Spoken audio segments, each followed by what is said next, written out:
Ғылым қазақ тілінде сөйлей ме Қазақстанда? Жоқ, әдебиет қазақ тілінде аз. Рахат Мейрамов қашан ең танымал ғалым атанады? Сіз миллионер болуыңыз керек, менің ойымда солай. Коммерциализациялау ақсап тұр. Орысша сөйлей алмаймын. Қызық болды ғой маған. Одан кейін атомның ішінде не бар деп. Нобель сыйлығын алатындар әлі күнге шыққан жоқ. Қарапайым құрылғылар бізде Евразия ұлттық университетінде өзгеде жоқ. Әншілер, актерлар жұлдыз емес. Менің ойымша дамыған қоғамда ғалымдар, академиктер, жазушылар жұлдыз болу керек сияқты. Молда болып алам дейді ғой. Біз қазір ғалым болып алам дейміз.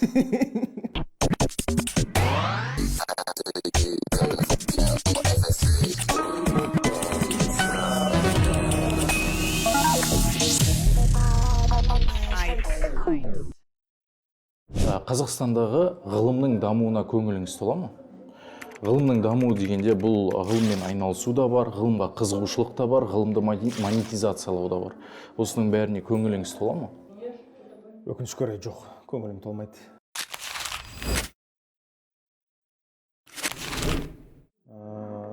Әлі жоспарлайтын заттар өте көп. Бірінші зат ол ғылымға берілетін, мысалы грант беріледі ғой, ғылымға берілетін уақыт.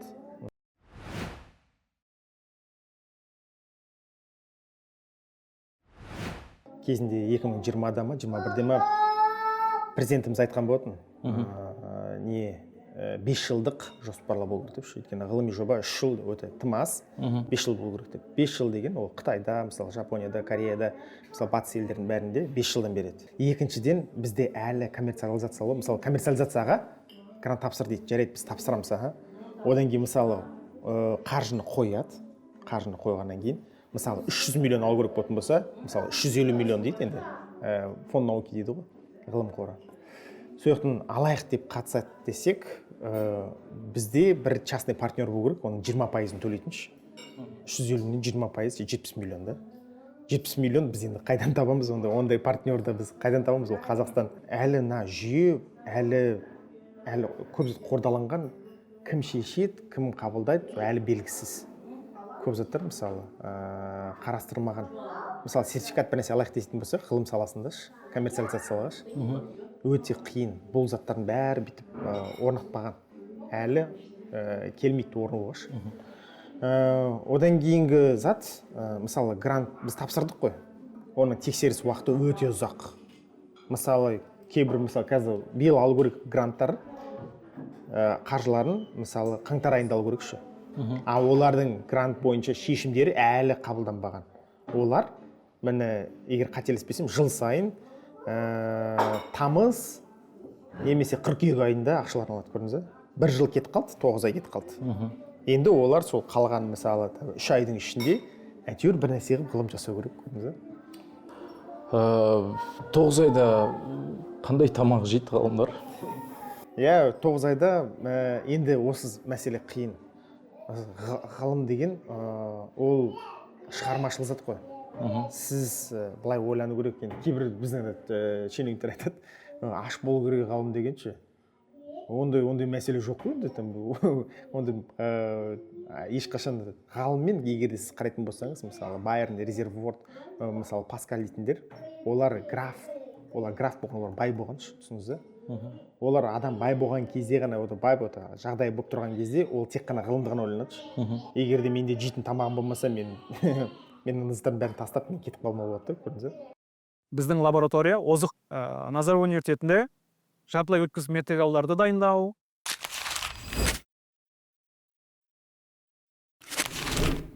натоматериалдарды синтездеу, оларды әртүрлі электрлік оптикалық қасиеттерін зерттеу, құрылымын зерттеу, оларды болашақта жалпы қазір таңда әртүрлі электроникалық құрылғыларда қолдану және материалдарды, яғни орысша айтқанда материаловедение, Қазақшасы материалдармен айналысу. қиын, қазақшада. Окей, мына мәселеге алып келе жатқаным ғой мен. Қазіргі айналысып жатқан жұмысыңыз табыс алып келе ме? Бұл гонорар ретінде емес, күнделікті жалақы ретінде емес. Сіздің жұмысыңыз, сіздің командаңыздың жұмысы, ол бір қоғамға пайдасы бар. пайдасы бар дүние, және сол қоғам оны сатып алу керек сәйкесінше. Сатып алған дүние ол сізге қаражат ретінде түсуі керек. Осы бір схема жұмыс істеп тұр ма? Қазақ ретінде, жалпы қазақстандық ретінде, қазақстандық ғылыми жетістіктерді көргім келеді. Ол жетістіктер тек қана ашылулар ретінде қалып қоймаса деймін да. Ол менің ойымша, ол кез келген ғылыми ашылулар ол сатылу керек. Сіз миллионер болуыңыз керек. Менің ойымда солай. Сіз миллионер, миллиардер болуыңыз керек. Яғни бір белгілі дүниені ашсаңыз, оны патенттеп сатуыңыз керек. Менің ойымда солай да. Мен басқаша дұрыс емес ойлап жатырмын. Жоқ, дұрыс ойлап тұрсыз. Иә, дұрыс. Коммерциализациялау ақсап тұр. Мен дұрыс айтып отырмын ба, дұрыс ойладым ба? Ақсап тұр дегенде, иә, ақсап тұр. Коммерциялық, енді біз қазір біздің лабораторияда онда коммерциялық бір сат әлі үшін дайын емес. Өйткені ол одан бұрын дайындалып жасалмаған ондай бір база жоқ. Біз енді ғана өзіміз жеке басым жаңа айтып отқаным, шетелден оқып келдім, лаборатория ашылды. Осы бағытта енді жақсып жатырмыз. Ашылғанымызға біз 2-3 былтыр ресми түрде ашылды. Бірақ оның алдында да мен жұмыс жасадым осы бағытта. Бірақ ол нақты осындай бір лаборатория ретінде, лаборатория деңгейде ашылып, кеңінен әлі енді ғана дауып, бесіктен беліміз енді шығып жатыр десек болады. Исайға бардым. Заманауи ғылым деп айтуға бола ма бұл саланы? Иә. Және де осындай бір ерекшелігі бар. Мына бәрін өшірсең. Бассам. Басып сөйлесеңіз болады. Сегодня к нам в гости пришли журналисты. Мы обсуждаем различные темы. Енді менің дауысымды қазақ тілге дауысқа да айналдырады, және текст ретінде де оны істейді. Бүгін бізге қонақ болып журналистер келді. Біз әртүрлі тақырыптарды талқылап жатырмыз. Бұл әдемі. Ол ерекше екен. Сатып алушылар бар ма? Қолданушылар қанша қазір? Жаппай қолданысқа жібердіңіздер ме? Иә, қарашаның аяғында бастадық. Қазір кезде тіркелген 2000 қолданушы бар. Және де желтоқсан айынан бастап Қазақстан үкіметі пилот режимінде оны қазір тест жасап жатыр. Үкіметі, яғни мемлекеттік жобаларда пайдаланады, иә? Үкіметтік офис ұйым бар, офис правительства. Солар қазір қолданып жатыр. Егер бәрі жақсы болса, оларда бір сервер, есептеу инфрақұрылым жақсы болса, оларға орнатып, орысша айтқанда закрытый контурда олар өздері қолданады. Түсінікті. Заманауи ғалым десек бола ма сізді? Енді қазір AI заманауи болып жатыр, соған байланысты жұмыстар болған себепті айтуға болады. Айтуға болады, иә. Арманыңыз? Арманым енді бұрыннан бері осы салада жұмыс етіп келе жатырмын. Менің арманым осы қазақ тіліне өз үлесімді қосу, қазақ тілінің қолдану аясын кеңейту. Орысша сөйлей аласыз? Орысша сөйлей алмаймын. Қалай түсінесіз рөлдеріңізді? Ағылшынша. Ағылшынша білесіз. Және түрікше бар. Түрікше жақсы білмеймін, бірақ қытайшаны жақсы білемін. Қытайша, ағылшынша, қазақша негізгі тілдеріңіз. Қазақстанда келген кезде тіл жағынан қиындық болған жоқ? Жоқ, ондай қиыншылық көргем жоқ. Жалпы бұл ортада біз ағылшын тілінде кеңесеміз. Өйткені сіз ағылшын тілін түсінесіз, иә? Немесе қазақ тілінде біз еркін қазақ тілінде біз еркін кеңесеміз. Ғылым қазақ тілінде сөйлей ме Қазақстанда? Жоқ, қазақ тілінде сөйлемейді қазір. Ғылым қазақ тілінде тек қана санаулы адамдар сөйлейді. Сол санаулылардың бірінде мен өзім кітап жазғам қазақ тілінде. Ең басты, наверное, мүмкін ғылым қазақ тілінде жүргізетін математиктер шығар. Жұмаділдаев ағамыз, одан кейін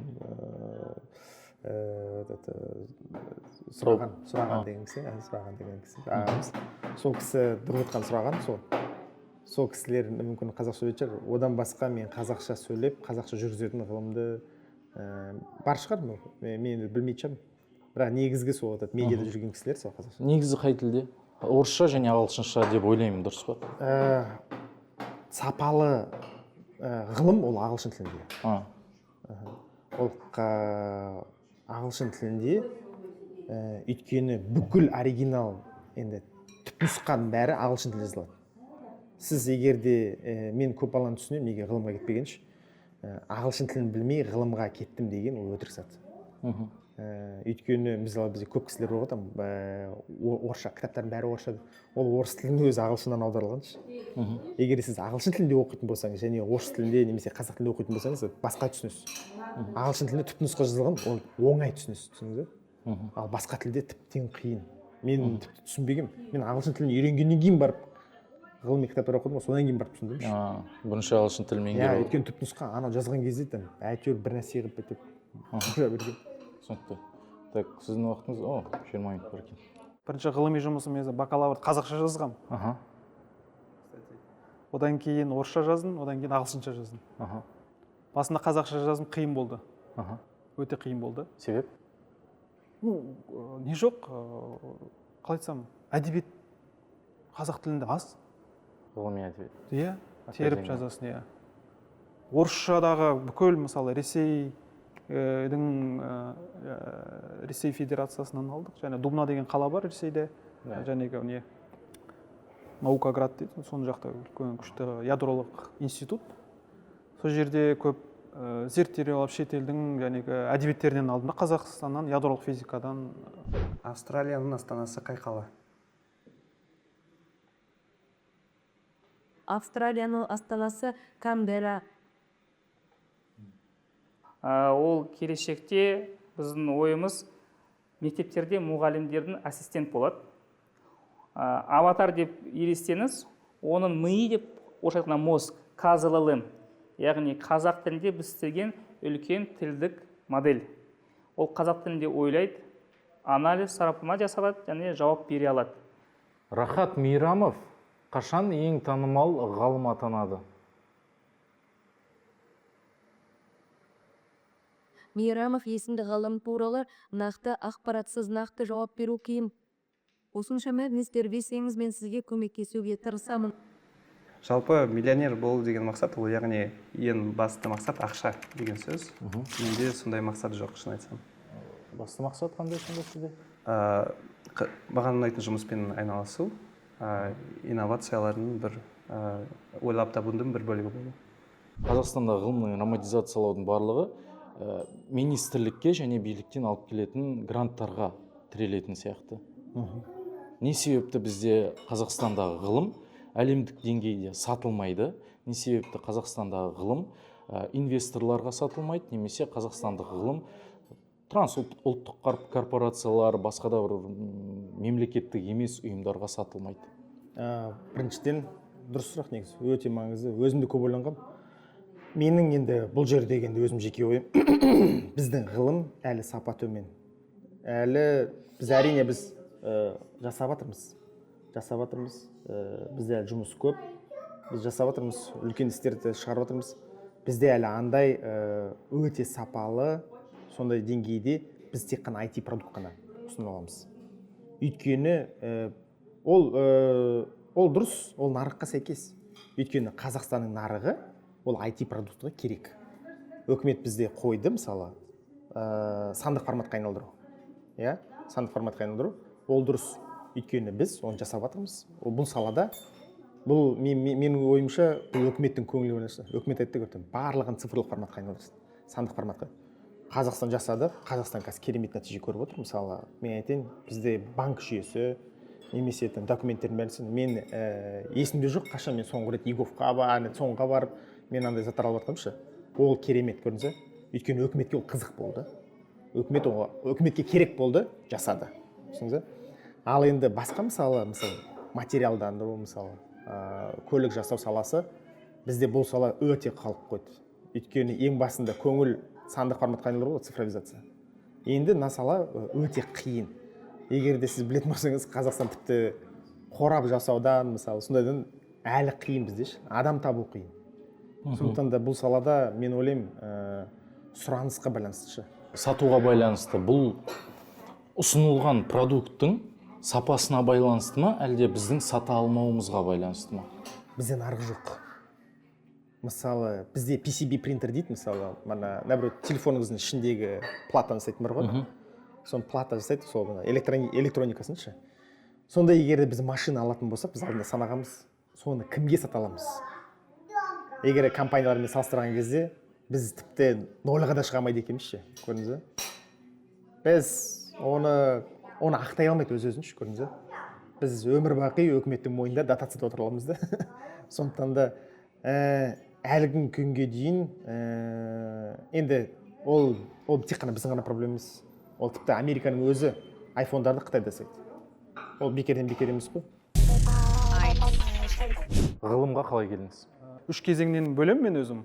Яғни алғашқы мектеп қабырғасынан бастап, кейін жәнегі жоғарғы оқу орнын бітіргеннен дейін 3 кезеңнен тұрды. Ең алғашқы мен енді ғылымға жетелеп алып келген анам, мұғалім, 40 жыл сабақ берген қазір зейнеткер. Сол кісі мені 7 класстан барып физикалық, математикалық жәнегі лицейге түсуге арнайы апарған еді. Сол жаққа барып және ғылым болашақ менің балам ғалым болсын деген бір ниетпен берген еді. Бірақ бірінші жылы мен түсе алмай қалдым. Өйткені ауылда сонда қатты керемет оқыған жоқпын. Екінші жылы маған қалай айтсам өмірлік сабақ берді. Ауылда балықшы болып, мен әкем балықшы, анам мұғалім.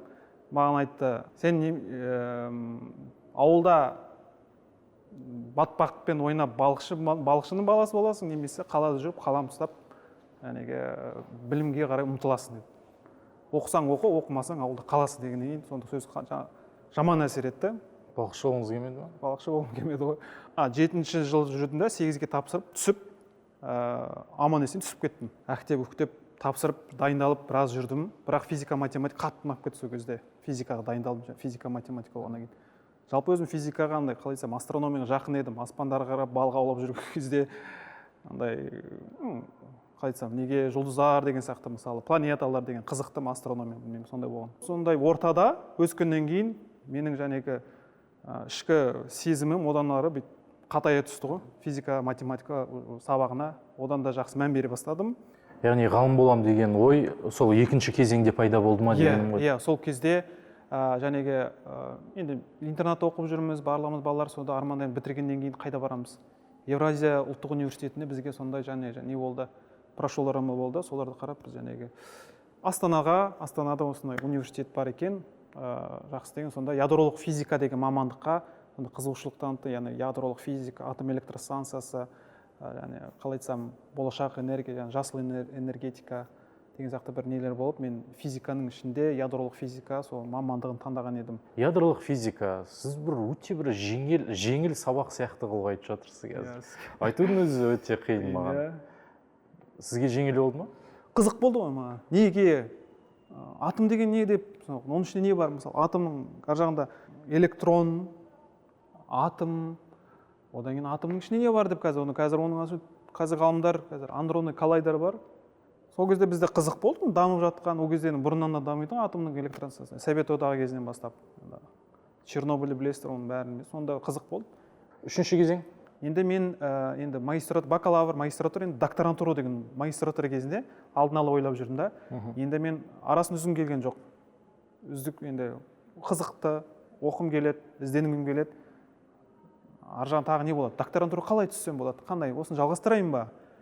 Эксперимент жақсы қызық болды. Бірақ бізде бір өкінішке орай енді қатты түсіп кетем деген ой болған жоқ. Шектеулі болды. Не себепті ой болған жоқ? Сіз жақсы оқисыз ғой. Жақсы оқығанда қалай айтсам, ол мен жақсы оқығанмен байланысты болмады, соны айтқым келген ғой. Қай жаққа бардыңыз? Әрі қарай қалай жалғастырдыңыз? Екінші, үшінші кезең басталды, енді шетелге барайын, шетелден PhD оқиын деген, докторантурамды шетелге тапсырам деген ниет. Шетелге түсу оңай болды ма сонда? Оңай дегенде, сол жақта мүмкіндік сынайын. Шетелге дегенде, ол жақта қалай айтсам, шетел ғой. Қазақстанда мен енді магистратура, бакалаврды көрдім. Примерно сондай болады. Бір жағынан тәжірибені көрейін ол жақ. Иә, қалай оқиды. Ол жақта қалам деген ой болды ғой енді әйтеуір күндердің бір күнде. Не себеп ол жақта ғылым дамыған ба, ғалымдарға жағдай жасалған ба? Біздікінен айырмашылығы қандай? Әрине мен енді біз сияқты түсінбейтін адамға түсіндіріп беріңізші. Ғылыммен айналысу жағдайлар нашар болды. Осыны түсіндіріп беріңізші. Ғылымнан өте алыс адамдарға. Ғалымның Қазақстанда ғылыммен енді мен оқып жүрген кезде өзі басым одан ары жақсы жетілем, зерттейм деген ой болып, ниет болды, бірақ оған жасайтын мүмкіндік болмады, жағдай болмады. Қандай жағдай?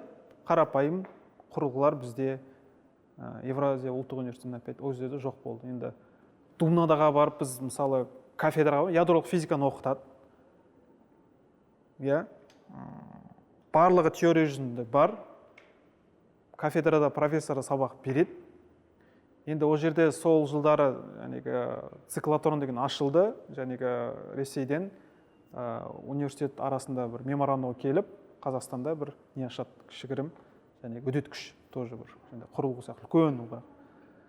Онымен біз енді ғана түлеп шыққан бакалавр магистранттар болсақ та, бізге андай доступ болмады. Доступ болса да, ол жерге біз андай қалай айтсам, жасап сол жерге бізді андай специалист қылып алмады. Ашық сабақ болған кезде кіргізетін еді? Айтсам, қиын ол жер біраз болды. Сөздің ашығы... Бар, бірақ қол жетпейді. Бар дегенде қайтсам, жоқ, аз еді құрылғылары, сол бір ғана неге қарап қалады, бүкіл университет қарайды. Ал шетелге барғаннан кейін мен енді бір қарапайым лабораторияда жұмыс жасадым. Яғни әр лабораторияның өзінің керекті құрал жабдықтары жасалған. Microsoft-тың өнімі негізгі қаңқасы. Ал ішіндегі кодты сіз жаздыңыз, сіз ойлап таптыңыз. Код, программаның бәрін, дұрыс, енді алдыңызда, Мына басуға болады екен ғой, басуға болады, бүйтіп прям сіз баса аласыз. Еще, негізі бүйтіп қолыңызды көтеріп, мына жақта бүйтіп бассаңыз, осы жесті меню ашылады, меню жабылады. Негізі екінші қолмен көрініз. Мұны аяқта да бар екен, мен жартысын көріп тұрмын. Мына жақта сіздің қолыңызда. Сіз қандай код жаздыңыз? Мы хотели интегрировать осы очки, получается, и жасанды интеллектпен бірге істегіміз келді. Қай жақта жүрсіз, нені көріп жүрсіз, и соның бәрін бір картаға енді қояды. Осы очкиді киіп, и көзінде алдында осындай бір карта сіз көрдіңіз ғой, только что какие-то объекты были. И сіздің көз алдыңызда осындай бір... Қайда бару керек екенін көрсетіп тұрады ғой, яғни, Қайда жүргенін көрсетіп тұрады. Қайда жүргенін? И, получается, сохраняет өстіп. Қалай үйге барады, қалай үйден келеді, немесе қандай белгілі бір жерге қалай баруға болады? Негізі... Жолдың бәрі сақталады. Сақталады, бірақ зданияда бір. Жақсы, рахмет сізге. Бірінші рет қазақ тілінде сұхбат беріп жатсыз ба? Бірінші рет беріп жатырмын. Кешіріңіз, орысшада сөйлестім, ағылшыншада сөйлестім. Негізгі тіліңіз қандай? Негізі мен мектепте орысша оқыдым, бірақ осы Назарбаевский университетке келгенде көптеген достарым қазақша сөйлейтін болды. И осы сайда жұмыс істеп жатқан тоже қазақша көп сөйлейтін адамдар. И мен осы қазақша сөйлеуді үйрендім осы Назарбаевскийға келіп. Менің өзім қазіргі жасап жатқан проблема ол құбырларды инспекциялар. Құбыр егерде сынып жыртылып нетпесе, тесік пайда болса, егерде сапасы болатын болса, су жылу құбырлары. Су жылу сондай құбырларды, егер мысалы мұнай газ тасымалдау құбырлары егерде сапасыз болатын болса, не болатын болса, соларды инспекция жасап, соны қалай біліп, сол экологиялық катастрофа болмас үшін, немесе адамдарға техногенді катастрофа болмас үшін, сол проблеманы шешіп, соны тезірек шешіп, ешқандай шығынсыз және адамға ешқандай зиян тимеу керек. Вот көрдіңіз бе? Вот соны мен проблеманы әбден түгел зерттеймін. Зерттегеннен кейін мен ұсынамын техниканы. Соны инновациялық жолмен шешу керек. Көрдіңіз бе? Әр адам әртүрлі шешеді, сондықтан да мен өз жолмен шештім. Мысалы, роботтарды қоямыз да, роботтармен және құбырды сырттан қазбай, ішінен сварка жасап, мысалы, пісірістіру процесс жасап. Бізде неге өзіңіз айтқан Нобель сыйлығын алатындар әлі күнге шыққан жоқ? Бұл ғылыми жұмыс. Ол кадр дайындаудан. Мен ең бірінші приоритетті кадр дайындау қойымшы. Кадр дайындау. Ол енді не деген? Бала ешқашан ондай болған емес. Аудиторияда отырып, аудитория біткеннен кейін, 2 сағаттан кейін, мен көп затты біліп шықтым деп айтпайыншы. Көп затты біліп шықтым. Ол баланы ары қаратай шыңдау керекші, көрдіңіз бе? Ол тек қана осындай ғылыми жобаға қосылады. И мен басқандай проблемасын шешу үшін оған қаржылай беремін, көмек беремін. И ол тек қана ғылымды ғана ойлайды, соны жасайды. Көрдіңіз бе? Соны жасаймыз, сол ғылымды алып шығамыз. Көрдіңіз бе? Кадр дайындау. Мысалы, кімдер, мысалы Қытай ел, мысалы Жапон елдері, олар қаншама миллиардтап құрып, содан миллиардтаған адамдардан тек қана сондай үлкен ақша қойғаннан кейін ғана олардан Нобель шықты.